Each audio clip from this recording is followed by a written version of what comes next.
Now that you've got your loom cut, you've got all your tabs at a quarter inch back in, then you're ready to actually start doing the warping. That is not bending it, but adding the warp thread to your loom. I'm going to do it on the black side so you can see it more easily. It really doesn't matter. It's not going to affect your end weaving at all. It just makes it easier for you to see what I'm doing. So first I'm going to take and put my warp thread on the back. And I'm going to have it hang down a couple of inches. And we're going to take a piece of tape and tape that down, okay, so that it's secure. So I've got my thread down there, my warp thread. Now this is heavier, this is a cord more. It's not like sewing thread, it's much heavier than that. And I'm going to go directly opposite on the same quarter inch on the opposite end. And then on the back, just go over to the next tooth and down. I'm not going all the way to the other side on the back. On the front, I go again directly opposite. I want to make sure I don't skip a tooth. I don't want my threads to be diagonal.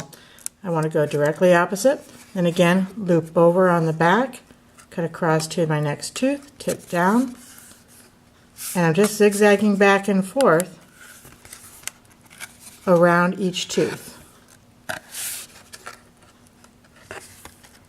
Again, so that, and I'm not pulling really tight, but I also don't want them to be really loose. So you should be able to move them. It should not be pulling the board. So I don't want to pull it really, really tight and curve the board, but I also don't want them loose like that either.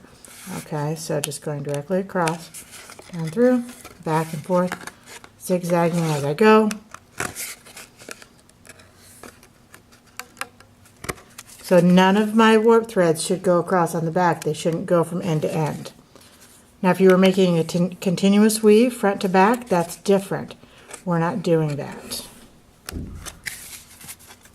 And back to the end. And then again it should come down a couple inches and tape it.